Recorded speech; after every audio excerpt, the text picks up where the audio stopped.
Mademoiselle Collard. Oh, hello there. Don't tell me I'm going to meet a tall, dark man. No, I don't think so. Why would you say that? Oh, just a wild guess. Anyway, your cousin's female and very pretty. What? Your cousin from Marseille. How could you forget her so soon? She was only in your apartment yesterday. Ah, really? Such a charming young girl. Isn't she? And in my apartment, you say? She let herself in, of course. She's got a key. Suddenly, everything made sense. My apartment had been bugged. That was how Plantard knew all about my article. How did I know? Because the only cousin I have is a sweet little guy called Jean-Marc, who runs a patisserie in Le Touquet. These people were determined, which meant they were also very dangerous. I suppose she'd forgotten which apartment was mine. Oh, Miss Collard, you're a mind reader. That's just what she said. Oh, I bet it was. Well, I'd better be going. See what my sweet cousin's been getting up to. Au revoir, mademoiselle.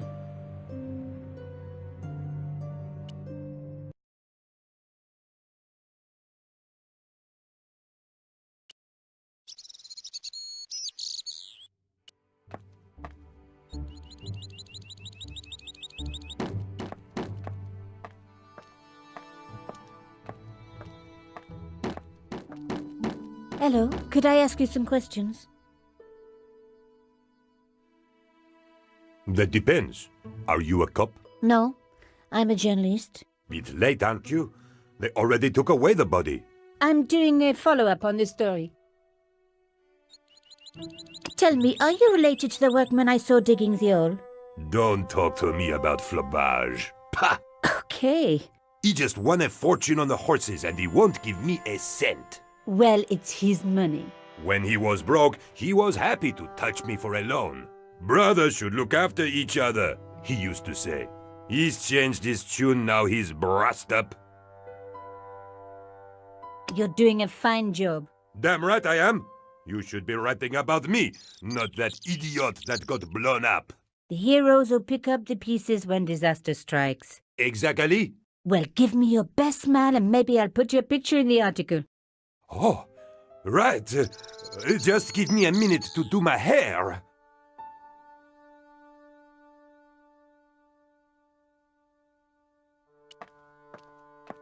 The police had removed the body, but nothing else looked disturbed.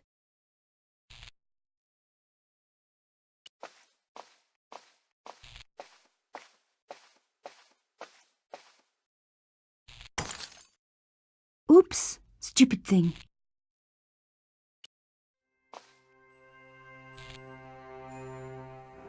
A panel had been blown away, revealing a gap. From this angle, I could see that something had been lodged in the gap behind the pipes.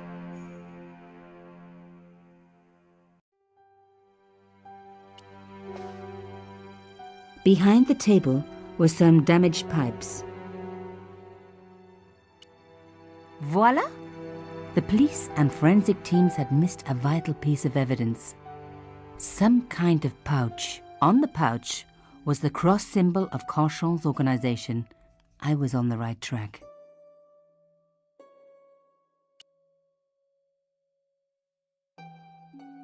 On the pouch was the cross symbol of Cauchon's organization. Inside the pouch were two items, a strange metallic artifact and a letter in some kind of code. The artifact had a sword laid across scales, the scales of justice. I wondered if this connected to the room at the Quayside. Another coded message using the same cipher system. So, Plantard was involved with Cauchon.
Plantard. Pierre Kill. Murderer must have followed trail from Arnaud and Yamada. He will come for us now. We must be vigilant. Thierry's girl broke into Pierre's safe. She worries me. Imelda. So much for Imelda's innocence. Plantard was working for her, and for Canchon. But why did Plantard want to meet? Was it a trap? Or maybe he was in too deep and needed me to tell the story, whatever the story was. One thing was clear. It was a story worth killing for.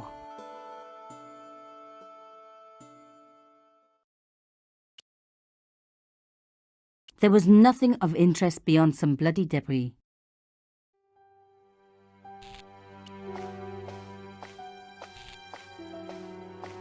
Some journalists drink on the job, not me.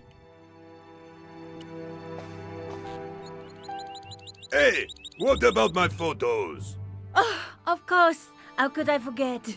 Well, I'm waiting. Get your camera out. Camera. Oh, I forgot. It broke. Alors, they should never send a woman to do a man's job. Well, this woman had fooled him easily enough. And found the evidence the police had missed. Hello? Yes? Have the police finished with the crime scene? What does it look like? I got orders to board up the windows, and that's what I'm doing. So the body's been removed? I certainly hope so, or it'll stink to high heaven when they take down these boards. Shouldn't you check? Are you kidding? They don't pay me enough to put up boards, let alone check for dead bodies. Au revoir.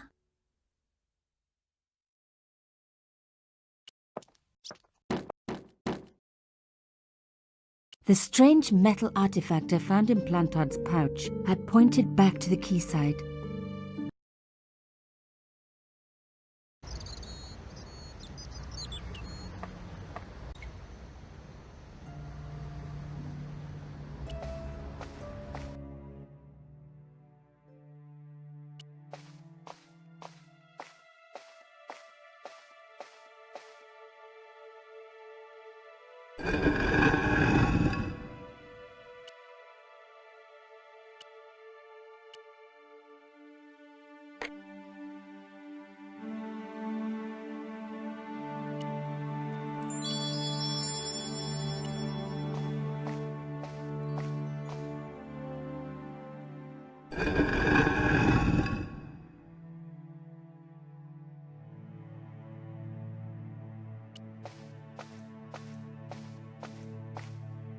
I removed the shell case.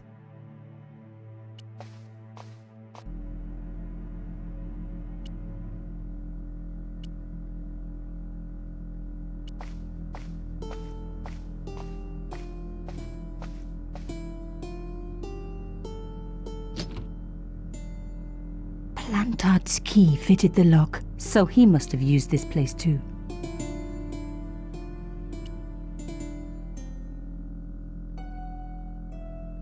The folders were empty. Someone had removed anything that they thought could be incriminating. A photograph had been torn up. If I could just arrange the pieces.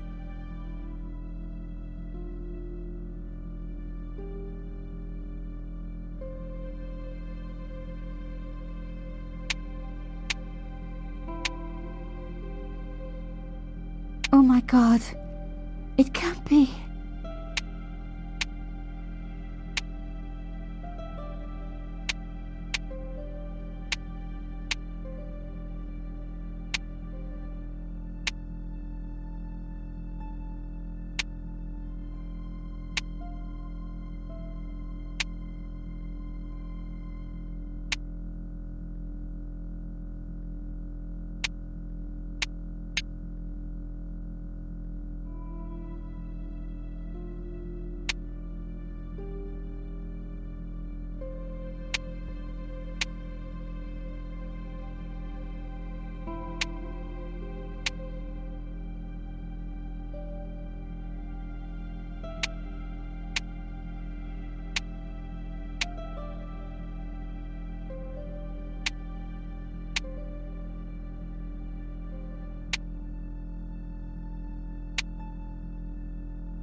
There was no doubt about it. It was a picture of my father.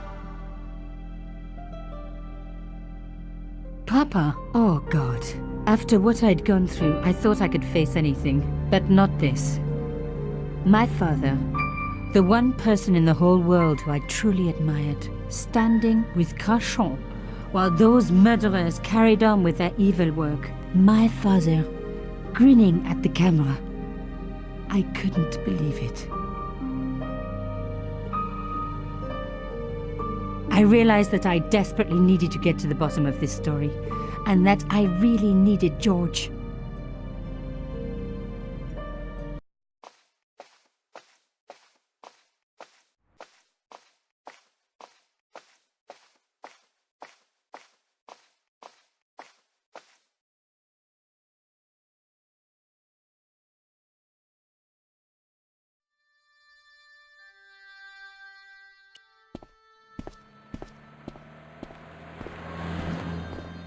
Oh, hi.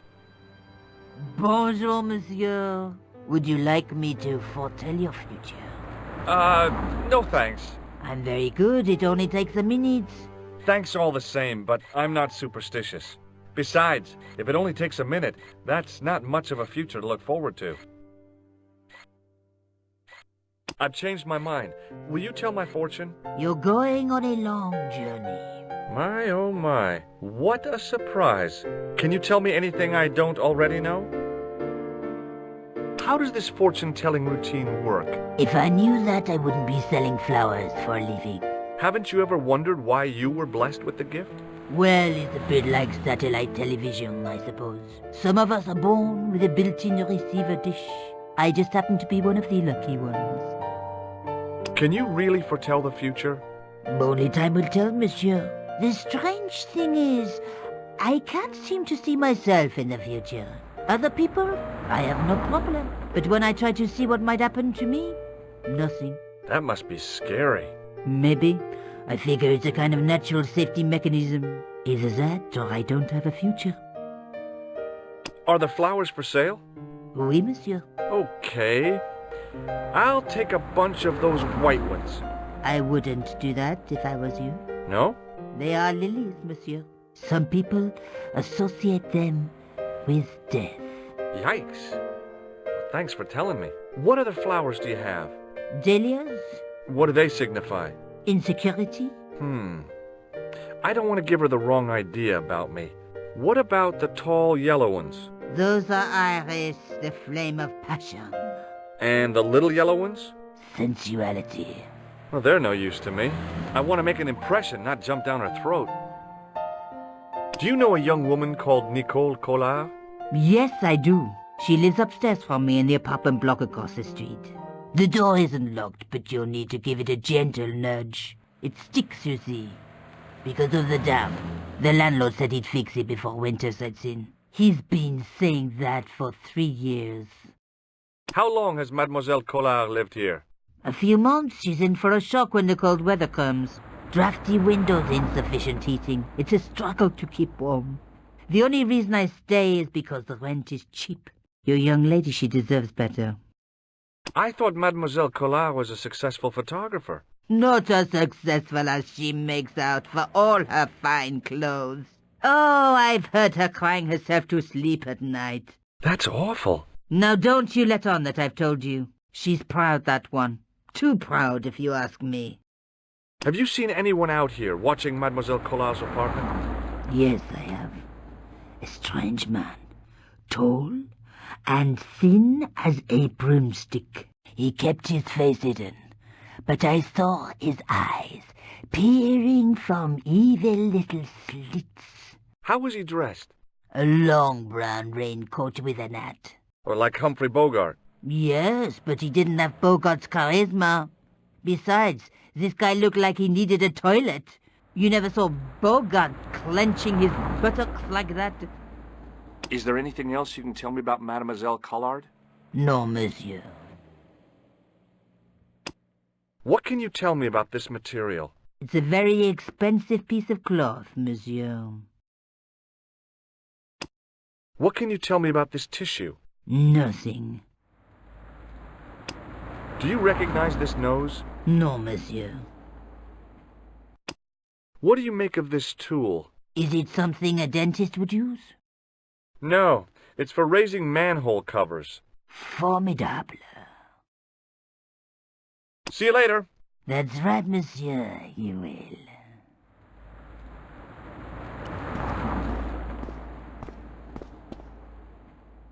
Remembering the flower seller's advice, I pushed the door gently just above the lock. Hi. Bonjour. I'm glad you could make it, monsieur. Please, call me George. Fine. I'm Nico. Take a seat, George.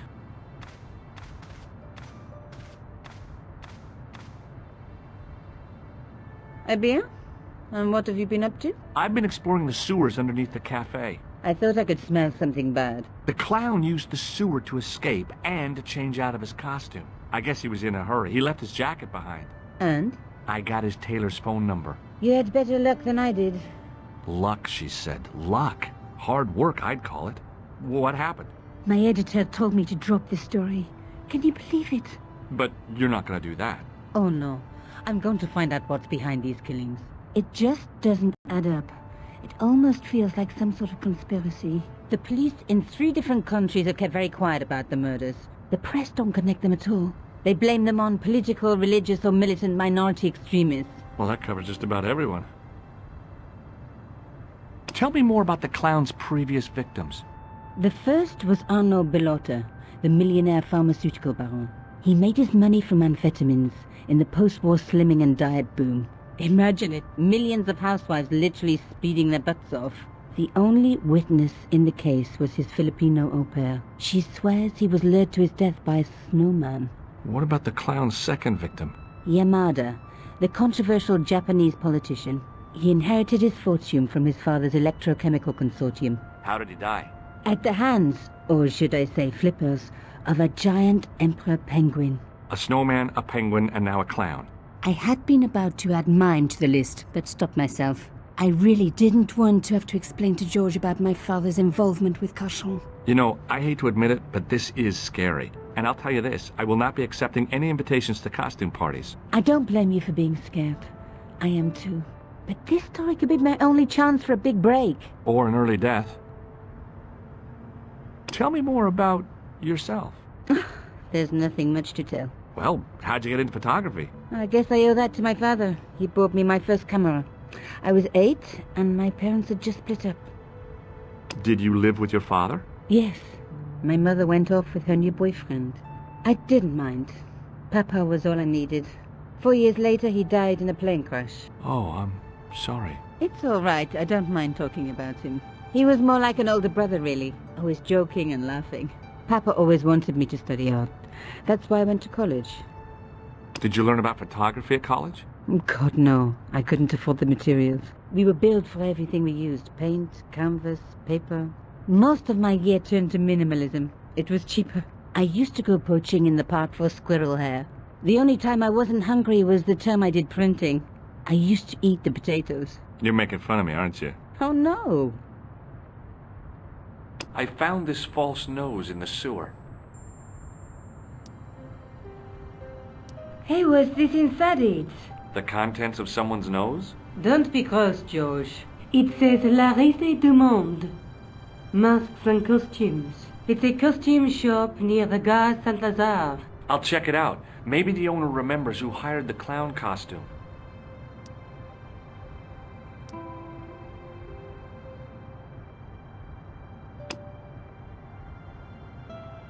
This is the tool I used to get into the sewers. Fascinating, George. You're not interested, are you? Oh, of course I am. I think it was very brave of you to go down those sewers.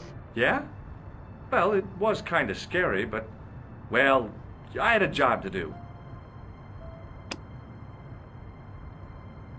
I found this tissue down the sewer. That's disgusting, George. No. I think the stuff on it is grease paint, like actors use, or clowns. It's still disgusting. Get rid of it. I found a piece of material near the cafe.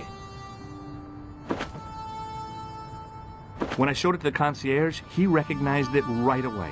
It's very distinctive, all right. Just wait until you see this. I developed the film I shot at the cafe. Here, George. It's an enlargement I made. Look what that guy's wearing. Checkered pants. The same material as I found in the sewer. That's right. This guy shouldn't be difficult to find. Oh, no? Take it close. A scar in the shape of a horseshoe. Or a crescent moon. How come you enlarged this photograph of me? Because I noticed the guy behind you, of course. I have to go. Okay, I'll see you later.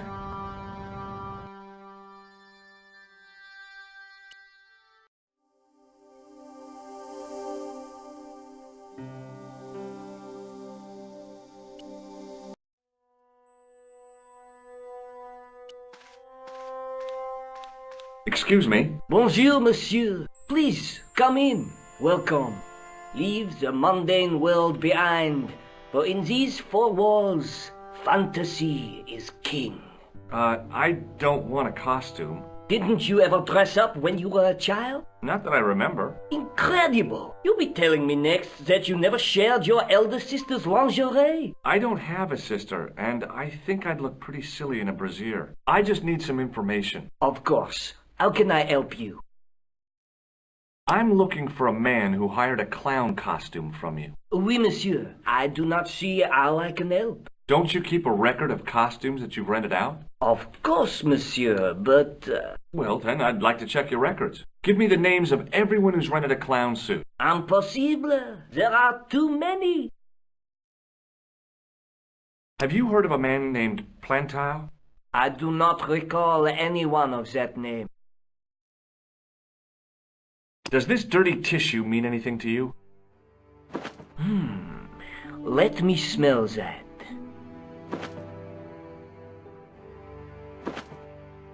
Bestheimer's number 7 white pancake. Theatrical grease paint, right? Oui, monsieur. La crème de la crème of Thespian accoutrement. Have you sold any of it recently? Yes, 2 cans. Do you want this red nose back? Not after it's been worn, thank you. What does this tool mean to you? Nothing, monsieur. Do you recognize this man? Ah oui, he was here this morning. That is the man to whom I sold the grease paint. I remember the scar on his face. He chose 2 costumes. Bozo the clown and Seamus the pixie. A pixie? Very smart. Green silk with a taffeta lining. He gave me his name as Monsieur Khan. Thanks for your help, buddy. My pleasure, monsieur. Allow me to shake you by the hand. Huh? Well, okay.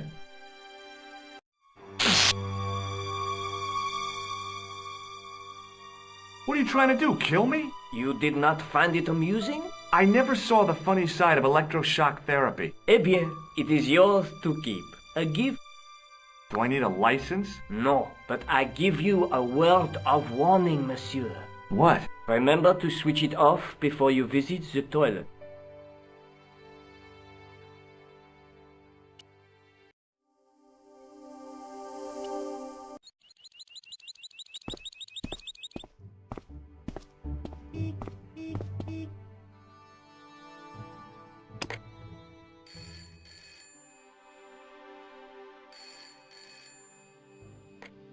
Hello? Who is this? Hi. My name's George Stobart. You don't know me. Correct, Mr. Stobart. I don't. What can I do for you? Well, I'm trying to trace one of your customers. Could I maybe come over and talk to you? No. No, that's not possible. Oh, okay. Forget it. Listen, all I want is a name. What are you talking about? Who are you working for? I guess you might say I'm acting in the interests of truth and justice. Ah, thank God. I thought you were the police. There are innocent lives at stake, Mr. Todrick. Lives that you could save. You're collecting for charity, yes? No, I'm not. All I want from you is information. Go on. I'm listening. What do you know about the clown who bombed the Café de la Chandelle Verte? I don't have no idea what you're talking about. You're cool, Todrick. But I think you know more than you're saying. I don't know who you be, but sure I am you don't know what you're talking about. Oh, this is ridiculous. Quit playing games with me, Todrick. I tell you, I know nothing about no clown. The man I'm looking for is called Khan. He bought a suit from you, remember? Mr. Khan. Yes, I remember him. Yes, I delivered the suit to his hotel. The Hotel Ubu. I don't remember the room number. It was upstairs. The second room on the right-hand side of the corridor. Thanks, Todrick. That's all I wanted to know. Now I've got you, Mr. Clown.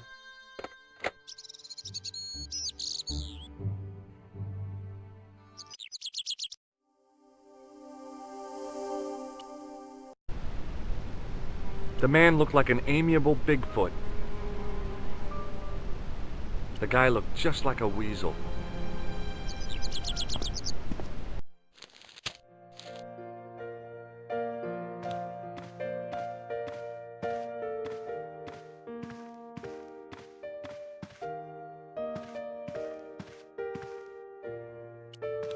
It was the register of guests staying at the hotel. I want some information. Who are you? The police? I'm conducting a private investigation. Ah, I know only too well what you mean. That is one of the drawbacks of the catering business. When people book into an hotel, they leave their morals at home, no? Do you have a guest by the name of Khan? No, monsieur. Perhaps you would care to check the register. The man who calls himself Khan has a scar on his right cheek. Vraiment?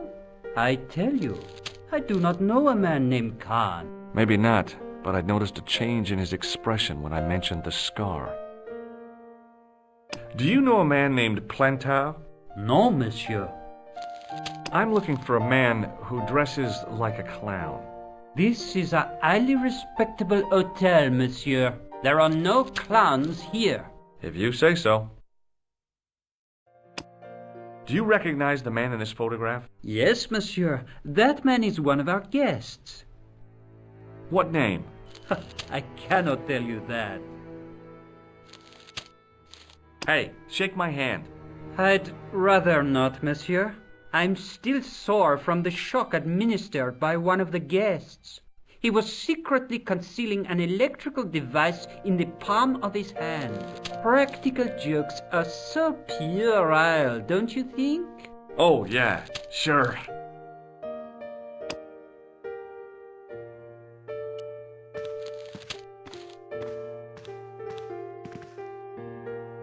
Excuse me, didn't I see your picture in the news? You're that Nobel Prize winner from some unpronounceable Eastern European state. Yes, that is me, in person. I don't want to worry you, but have you had any threats on your life? You know, mysterious phone calls, letters made up of headlines cut from the newspaper. I don't know what you're talking about. Have you seen a clown? I beg your pardon? The clown. A guy in funny pants. Have you seen him? My pants are from England, Marks and Spencer. They are a pleasure and a comfort to wear, with much support. I'm real glad to hear that. You know, it's good to know you Nobel Prize winners are human too. In my country, the people make do with string and egg cartoons. For pants? For everything. Oppression is the mother of ingenuity. Do you know a guy called Plantar? I don't know anybody in Paris. Oh, well, this guy's dead anyhow. Why do you ask me about dead men? I have seen enough of death to last me a lifetime. I'm, sure you have. Do you recognize this man? He calls himself Khan. Yes, I know this man. Why do you carry his photograph? I'm a private detective. What's your interest in Khan? He is an enemy of my people. You know he's a killer. Of course, amongst other things. Would you help me investigate Khan? That is not possible. My instructions are to observe. I cannot jeopardize my position as an honored guest of this country's government. Thanks for your help. Goodbye.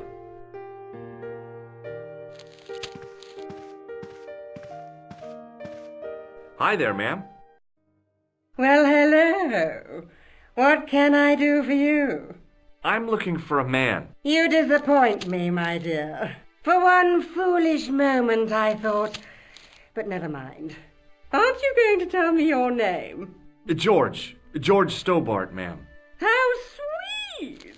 I once had a stable boy called George.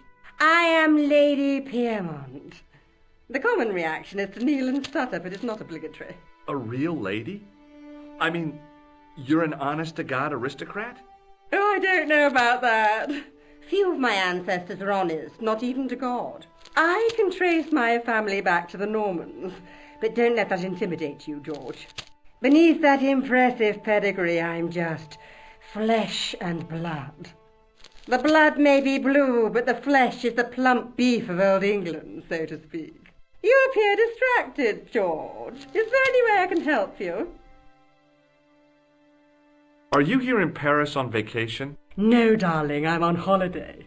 I needed to get away after Algy's funeral. I didn't realize you were mourning the loss of a loved one. I'm not. He was my husband. I'm sorry to hear about your husband's death. You wouldn't be if you knew him, my dear. It gave me the opportunity to take a well-deserved holiday. Daphne suggested a change of scenery. Paris, she said. A wild romance is just what you need to take your mind off the inquest. Well, the closest I came to romance was being wooed by a drunken Breton chef. I must say I was disappointed with his coq au vin. Not at all what I was expecting. I was thinking of cutting my holiday short, packing my bags and heading back to Hemel Hempstead. That was until last night. What happened to you last night? I was stricken, Mr. Stobart. Cupid's arrow has cleft my bosom. They couldn't really miss. It was just as I'd always imagined it should be. The intimacy of candlelight, romantic music tinkling across the room, and then a stranger's glance. Those brooding eyes, that suave manner, those tight trousers. He was the man I'd been waiting for all my life. I'm glad he finally turned up after all these years. Ah, but it wasn't to be. He was merely toying with my affections. And if I ever catch up with him, he's dead. Who was the guy who led you on? His name is Merlin.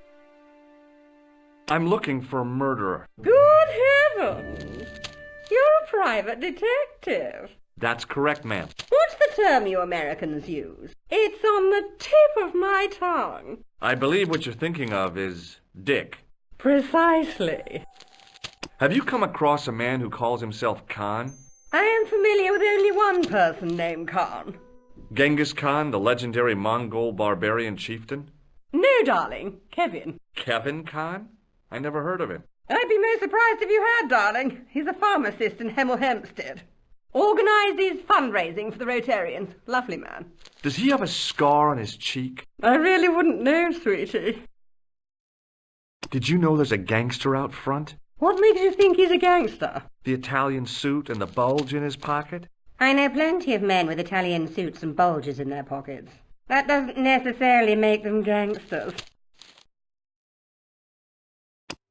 Do you recognize the man in this photograph? My God, it's him! That's Merlin! She represented everything I loved about the English. The lady was totally deranged. Merlin? You mean King Arthur's wizard? Good heavens, no! Monsieur Merlin is a fellow guest. He's the man I've been telling you about. That's the man who spurned me. The man you know as Merlin is a fake. What do you mean, sweetie? He's a murderer. He also uses the name Khan. I am shocked, Mr. Stobart. Shaken. I took him to be a gentleman, a man of honour. Do you know, I'd rather like to assist you in stitching him up.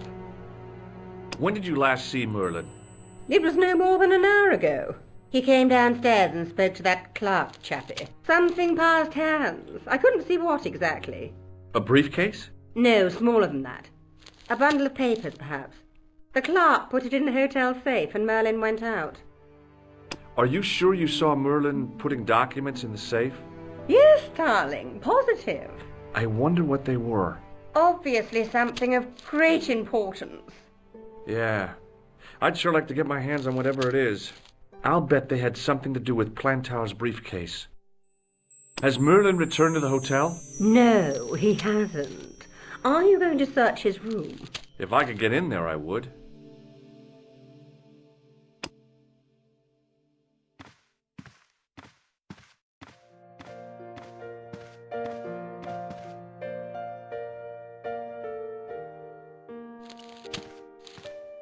It was the register of guests staying at the hotel. There was no one registered under the name of Khan, but the name in the book for room 22 was Merlin. Hanging from a brass hook was a key and a plastic tag. Excusez-moi, monsieur. What? You were trying to steal that key, no? No way. What now, monsieur? I believe Khan, the man with the scar, is also known as Merlin, the man who has taken room 22. What of it? What do you want? Access to his room. Do you have a license, monsieur? Huh? A private investigator's license? Well, not exactly, but I can explain everything. I am sorry, but without credentials, I cannot help. I insist you give me the key to Merlin's room. I cannot do that, monsieur. This guy Merlin is a menace. So you say, monsieur. He's not only a danger to society, but to your guests as well. He has toyed with the affections of Lady Piermont. Ciel! Are there no depths to which he will not sink? Precisely. He's already killed once, twice, maybe as many as 3 times. With your help, I just might be able to stop him. But what if he finds out I have helped you? No, I cannot do it. About the key hanging on the hook over there. Oui, monsieur. Which room is it for? Number 21. Is that room taken? No. The guests checked out this morning. I'd like to check into room 21. That is not possible. How come? You said it was vacant. It is reserved for another guest. Rats. No, monsieur. Dutch. I'd like to retrieve something from your safe. Ah, oui, monsieur. May I see some form of identification? Like what? A driving license, perhaps? I don't drive. Your passport? I don't have it with me. I could show you my operation scar. I'm sorry, monsieur. I must have some form of unique ID. You won't find a more unique ID than my scar. I'm sorry. I must insist on a more traditional identification. Rats.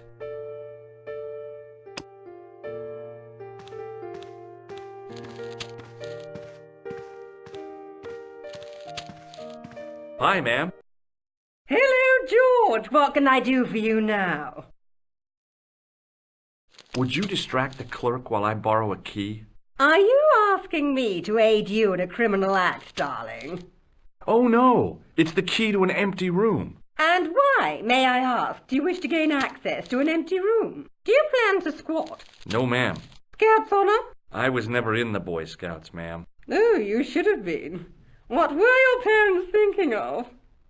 It's a fine way for a boy to get licked into shape.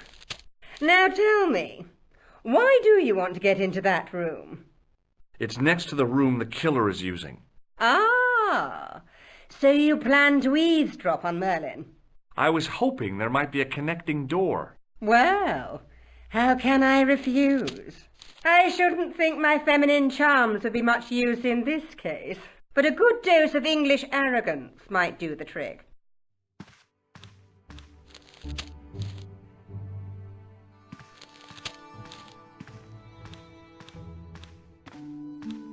I say! You there?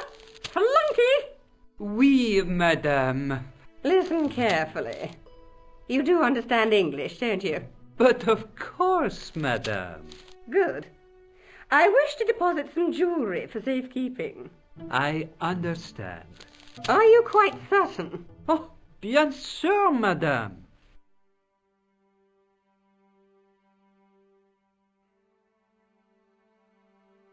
Over to you, my dear.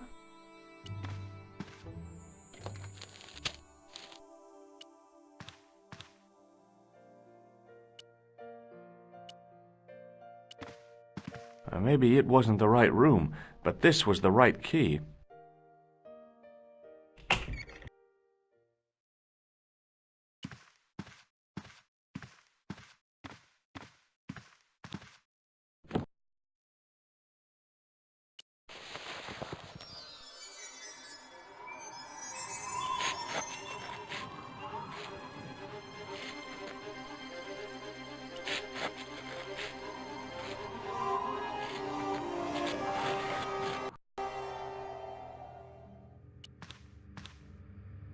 The assassin had been too smart to leave incriminating evidence beside his bed.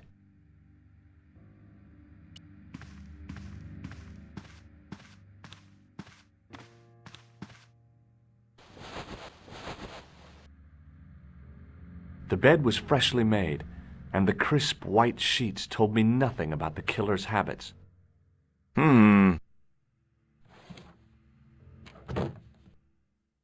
It was the battered leather briefcase I'd seen Plantar carrying just before he died.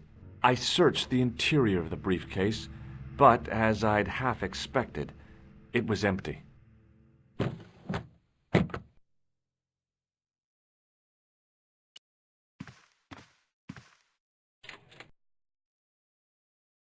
The closet was a solid, impressive piece of antique furniture.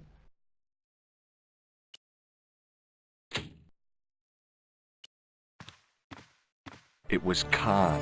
I had the kind of feeling in my stomach that would usually send me running to the bathroom.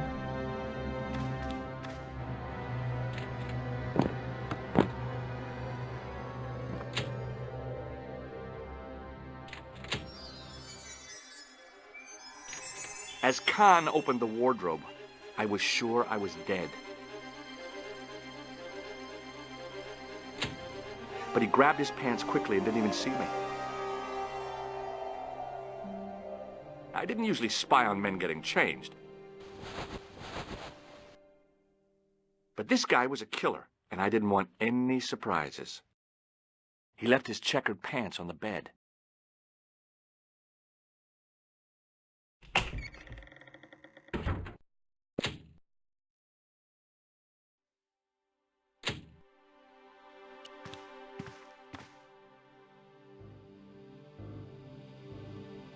I had that kind of feeling you only get from searching still warm pants. The pocket was empty. A strip along the side seam of the pants had been unpicked, then sewn back up with strong thread and a special stitch. There was nothing in the pocket. I flipped the pants over. I found an ordinary matchbook. No matches, no clues. But as I pulled it from the pocket, a strong thread came with it. A thread with a metal tag on the end. I pulled on the metal tag and the thread came out of the pants. It was like pulling out a ripcord. I turned the pants over again. I searched the pocket gingerly and found a pass card. It read, Thomas Merlin, Gruber Electronics Corporation.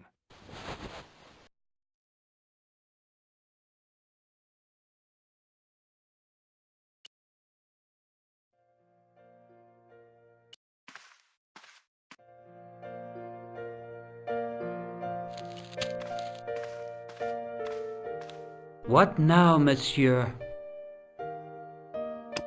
Does this pass mean anything to you? That is Monsieur Merlin's property. That's right. Merlin the murderer. I want to see what he's left in your safe. Impossible. I cannot betray his confidence, no matter what you say he's done. You're making a big mistake. Maybe I can live with that. A murderer? Are you sure? Positive.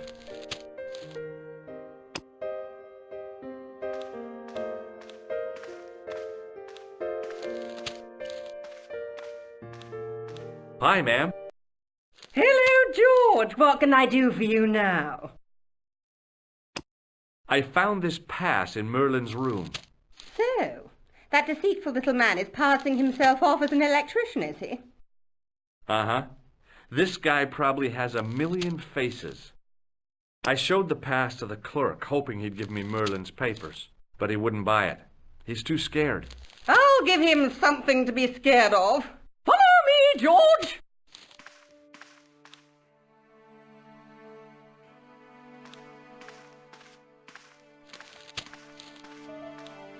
Did you place a package from Merlin in the hotel safe? I did, madame. And did my friend here show you Merlin's identification? Indeed he did, but What's the problem? he isn't Merlin. A mere academic detail. Give him the package. But that is against the law. I happen to be a justice of the peace, you silly man. I am the law. If he tries anything, shoot him, George. My pleasure, Lady Piermont. One moment, please. You know, I haven't enjoyed myself this much since Greenham Common. I don't know what I would have done without you, Lady Piermont. Voilà, monsieur. Le manuscrit de Monsieur Merlin. Thanks. How satisfying. An Anglo-American alliance that actually worked. The clerk had given me a tightly rolled sheet of parchment. I decided not to unroll it until I was safely back in Nico's apartment.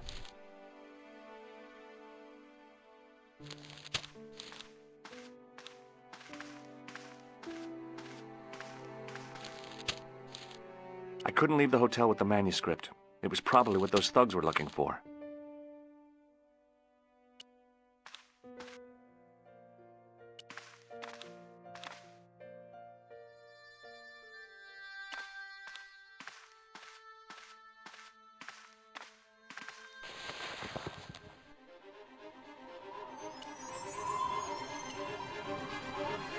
I knew this was no way to treat an ancient manuscript, but I couldn't let it fall into the hands of the goons waiting outside.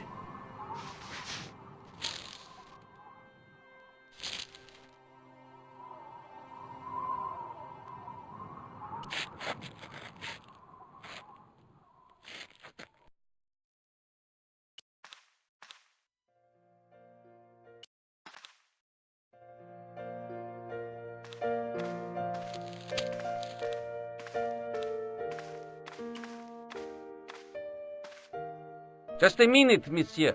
What's your problem? No problem, if you cooperate. What do you want? Just a routine security check. Nothing to worry yourself about. Oh, well, all right. Search him, Flap. You bet! Hey, knock it off. Get off, you big ape. Nothing, Guido. Zilch! Our apologies, monsieur. What? I had to report you to the authorities. Round here, we are the authorities. You want I should break his arms? No. Let him go, Flap.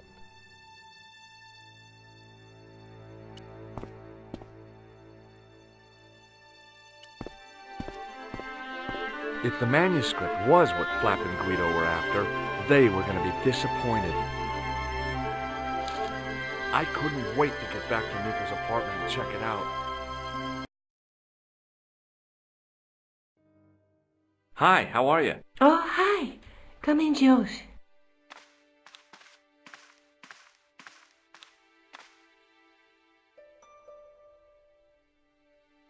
What are you doing to help trace the killer clown? Research, George. Yeah? You have a copy of the clown's yearbook? I have a telephone and lots of contacts. Oh, well, did you find anything useful? Not yet. I'm employing my first and most useful weapon. What's that? Patience. Oh, I've heard of that.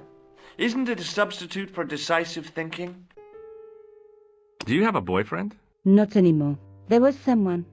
A guy in my final year, but it didn't work out. Neither did my degree. I'm sorry. I'm not. Tell me more about your family. When I was a little girl, I used to spend the winter with my grandfather and grandma. They were the best times, warm and safe in their tiny cottage. My grandfather rolled cigarettes while grandma made hot chocolate and cakes. One day, he stopped his scrolling. He put the lid back on his tobacco jar and took me in his arms. I laughed and wriggled, but he hushed me to be silent. With his unshaven chin all scratchy in my ear, he told me his secret. What did he say? He said, "I don't smoke, but she likes to think I do." What a weird old man.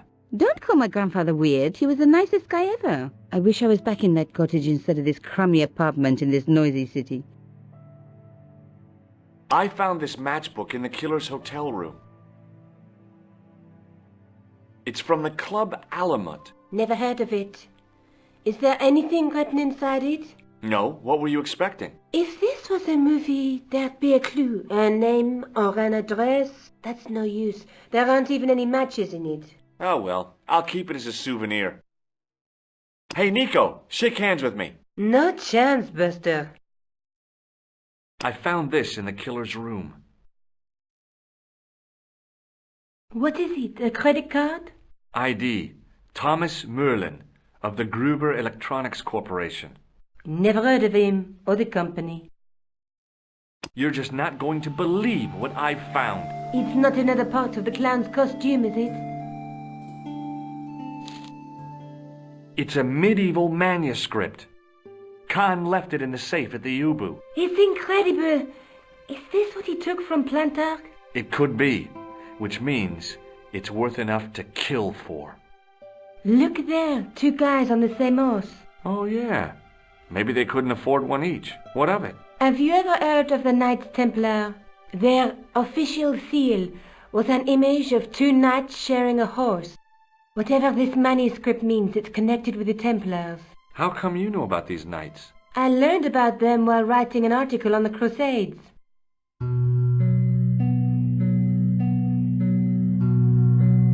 This guy, named Hughes de Payen, arrived one day at the court of King of Jerusalem. He offered to protect the Christian pilgrims from the displaced Muslim armies. The king would be able to guarantee safe transit to Christians in the Holy Land. Safer journeys meant more pilgrims, and pilgrims meant trade and wealth. The Templars proved invaluable to the king as a mercenary army. It was said that they never asked how many the enemy numbered, just where they were. And as the years went by, the Templars grew in wealth and numbers. They were so rich, even kings came to them for loans. But at the height of their power, they fell foul of the King of France. He rounded them up and turned them over to the Inquisition. Thousands of Templars were subject to torture and confessed to heresy. Of course, at the hands of the Inquisition, there wasn't much they wouldn't confess to. The last Grand Master Jacques de Molay was burned alive. Jeez, so the treasure is hidden, waiting to be discovered? If there ever was a treasure, it's been lost for 600 years. Anyway, we're supposed to be investigating a serial killer, not a medieval treasure trove. But maybe that's what the clown and his accomplices are after. Maybe this manuscript is the key. You'd better leave it here for safekeeping. Let's take another look at the manuscript.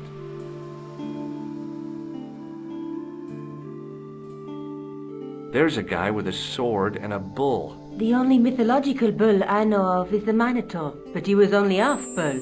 I don't think I'd like to be half a bull, even if it was the bottom half. What's that object between them? It looks like a gem on top of a tripod.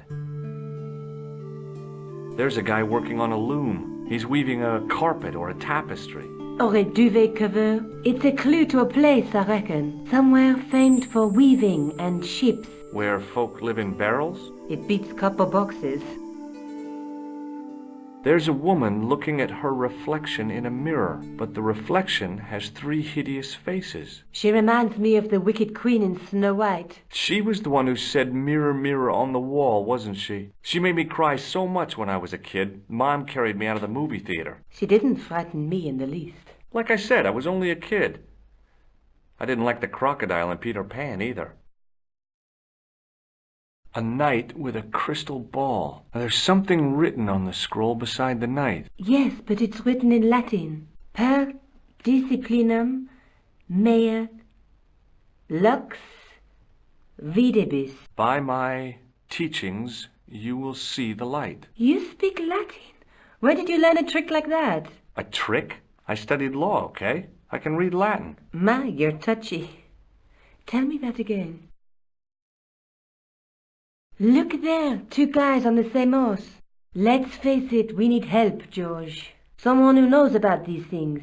Who do you suggest? Indiana Jones? I know a guy who specializes in medieval studies.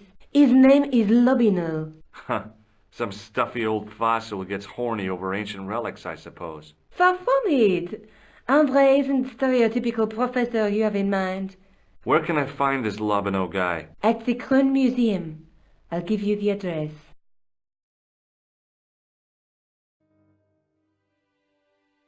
I have to go. Okay. Don't forget to look for Lobino at the Krön Museum.